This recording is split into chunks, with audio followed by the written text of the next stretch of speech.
Is a girl giving you mixed signals? Yeah, we tend to do that. Here's why, and how you can read what she's not saying so you can get her to come running to you. To start, let's clear up a misconception. Mixed signals are not as horrible as men seem to believe because women's emotions are a little bit more on the complicated side, which takes us longer to recognize how we truly feel. In fact, here's a secret they're not telling you. You can use mixed signals to your advantage. Here's how the brain physiologically works. Attraction takes a millisecond. And one thing we women do know is when we are not attracted to someone. So when we are not attracted to a guy, our brains, our bodies, and our mouth will reject him nearly immediately. There is no playing around. We will reject him. Like, thanks, but no thanks. Or, I have a boyfriend. Or, I'm from out of town and I'll never come back here ever. However, when we are attracted to a guy is when things get a little bit on the tricky side, because that's when we get a little confused, even with ourselves. Yeah, I'm confused too. We're confused. So bear with me as I explain the inner workings of women's minds. It's a tough job. Contrary to popular opinion, women are not out to hurt you or play games. We don't gather around and say, how can we make things difficult for men? Oh, I know. We can play mind games, give them mixed signals, and confuse the crap out of them. And that way, we can get the love and passion we've always wanted. Truth be told, it's not easy for us to turn men down. We actually feel empathy for men who get rejected, which is why we often use the words, I have a boyfriend. Because in our minds, we think that it's less of a rejection if we're already taken. When a woman senses a man is interested in her, and before he can even verbally say his interest, we do this, casually insert non-availability into a conversation like this. Oh yeah, I know that restaurant. My boyfriend and I frequent that restaurant a lot. We love Nepalese food. Does she actually have a boyfriend?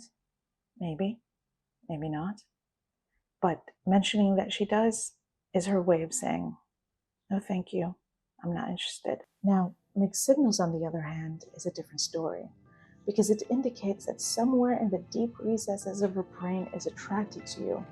It's just her conscious mind hasn't caught up to speed yet. Women are actually slow in comprehending their emotions when it comes to love and attraction. From a physiological standpoint, women have to be very selective because we don't spread our seeds like men do, and there's a lot riding on us. That's why we have to confirm whether this is the man we really want to be with. It's just we can't reach that conclusion as fast.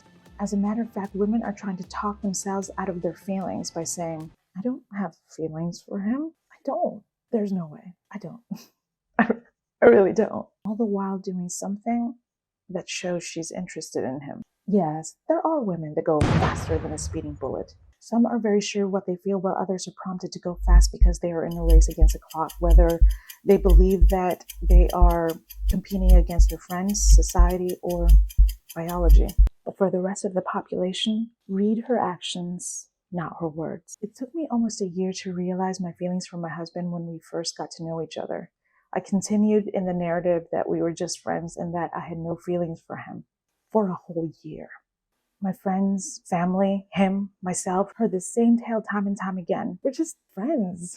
There's no feelings there whatsoever. I even urged him to be with other women several times. All the while, we're holding hands, we hung out a lot, also known as dates. We talked a lot on the phone, messaged each other a lot. I mentioned him a lot to my friends in our conversations, which usually involved, we're just friends. You get the idea. Did I frequently disappear on him and refuse to communicate, giving the impression that I was hot and cold and sending conflicting messages? Yeah, you bet I did. Did I know what I was doing to him? No. I barely knew what was happening to me. All I knew as time went on and months before I realized I was in love with him, I was freaking out. I was terrified by my incapacity to comprehend my emotions, which then made me hot and cold. But strangely enough, I could have easily diagnosed this situation as a student of human behavior and attraction. It would have been a textbook case for me. But since I was living in it and not looking from an outside perspective. I was as lost as everyone else. And by the way, lost is the key. A guy I once casually dated called me from his new workplace and informed me that there were several women that were vying for his attention, to which I replied, "Cool, have fun." And he was perturbed by my reaction and I was taken aback.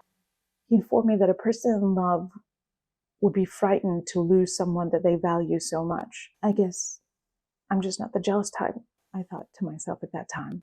How wrong I was and how right he was. Because it was the feeling of jealousy and loss that made me realize how in love I was with my husband, who at that time was just my friend. When I pictured my life without him and him with another woman, I felt absolutely sick to my stomach. When loss is involved, a woman's real emotions are revealed. I didn't feel any loss when I dated that guy from years ago, but I sure was terrified to be without my husband. Robert Cialdini, a psychologist who spent his entire career studying influence and persuasion, discovered that people find it more difficult to deal with the possibility of losing something than the prospect of gaining something, also known as loss aversion. Loss aversion describes how people are intrinsically afraid of losses. The empirical evidence suggests that we feel losses about 2 to 2.5 times more than we feel gains. Even though the scientific research was conducted with marketing, consumer behavior, and persuasion in mind, the underlying elements of human psychology, including attraction and relationships, are pretty much universal. So in order to end mixed feelings and learn a woman's true feelings for you, trigger that sensation of loss. Disappear for a while and go have fun. Take some time for yourself and enjoy what you love doing. However, be ready for whatever comes of her realization. Because if she truly has romantic feelings for you, she will find a way not to lose you. For that loss is incredibly powerfully painful, and she will want to try to stop the bleeding. If she doesn't reciprocate your feelings, it's not the end. It's actually the beginning of great things to come, because now you're free to meet the right woman when it's the right time. Meanwhile, go enjoy you, because you are incredibly awesome.